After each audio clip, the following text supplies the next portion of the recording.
Today we're gonna take your Garry's mod from this to this.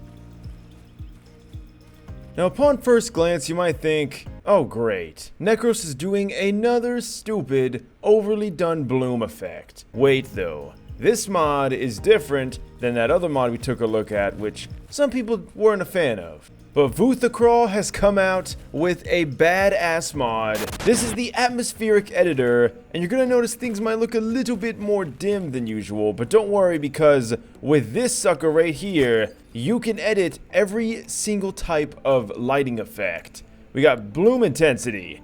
You know, if you love your bloom, there you go. We're gonna keep this down to a pretty manageable area though. You can hear my fans are kind of revving up. This will work your GPU just a little bit, but it's not that difficult to run. He made very clear that this is going to be easy to run, or at least somewhat easy. Here you can adjust the scaler here, which can kind of change the tone of color that you have.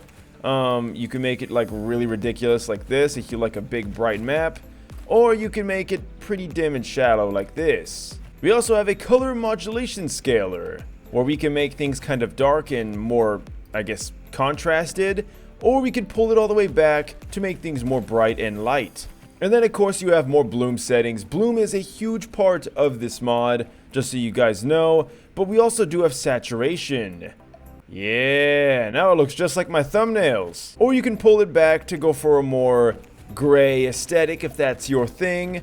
Definitely pretty dismal though, so I'm gonna go back to maybe 119. There we go. Some nice, vibrant Gmod gameplay. So all that stuff is pretty cool, but if that was all the mod was, then the video would be over. But it's not over because we are not done.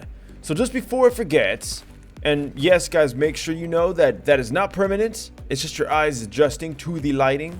So let's quickly go over some of the commands here. So we got SV underscore, and then type in atmo, and here is pretty much all your commands. We're gonna go ahead and save the map. This should, in theory, save the map for GM Construct, which means now when I reload in, which I'm actually going to do here live. Alright, let's go ahead and restart. Bada bing, bada boom. This is that moment when all the mods you have are gonna come back to bite you. Alright, we are back in. So, the one thing you're going to notice when you respawn in that editor, slap that puppy in, you're going to notice that, oh shit, all my settings are back at the default. So how am I going to get my settings back? Well, no worries, I got you.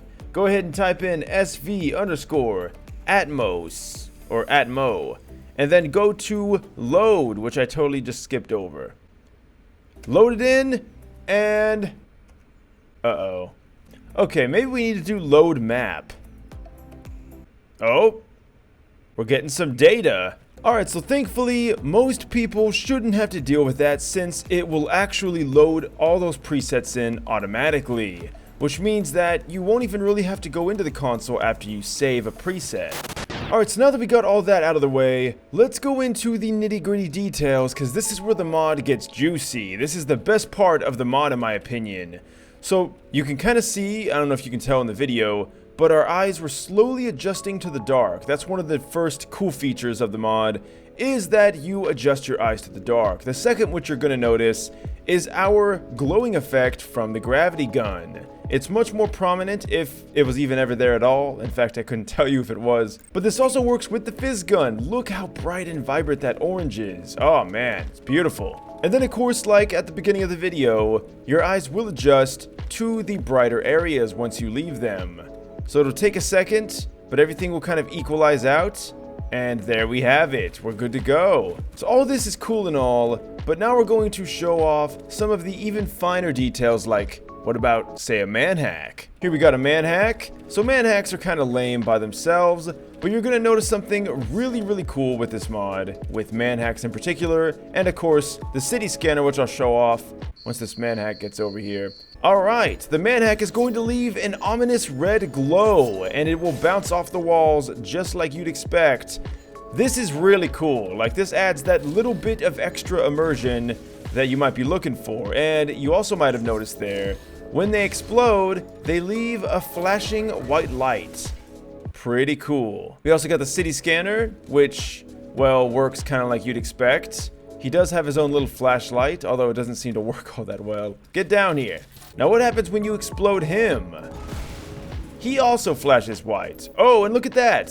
Things like the armor will also leave a glow behind as well. I think this is also a good time to demonstrate the fact that yes, the health charger and the suit charger will also glow if it's in a dim enough area. Alright, so you can see we do not have any lights on. In fact, I'll switch to my gun. This is all being emitted just from these entities. Pretty damn sick. Now, I don't know why I'm mentioning this, because who's ever going to spawn in the helicopter grenade?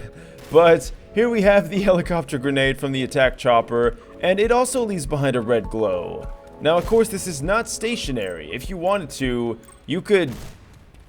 Ow. You could simply pick this up and move it around, and the glow will follow. Now, something else that I think is pretty damn sick is we have the Antlion Workers, which, well, they also leave a glow behind. If it's not their projectiles, it's them themselves. Actually, you know what? They don't really glow that much. It's definitely all in their projectiles, although they seem to be pretty easy to see in the dark anyway, so all in all, a really, really cool mod. And if you play in a lot of dim areas, then this is really going to appeal to you. But again, these effects are not unique to being in the dark. You can also notice them in brighter areas, but it's not going to be as noticeable. Like, you can see the little green glow it leaves behind. So, it's cool regardless where you use it. And of course, you know, that's not even to mention the whole bloom thing you can get going on here. In fact, this mod even makes the flashlight on the airboat work, although it's a little weird looking. But again, that's probably because of my settings. I did kind of crank some of those settings all the way up.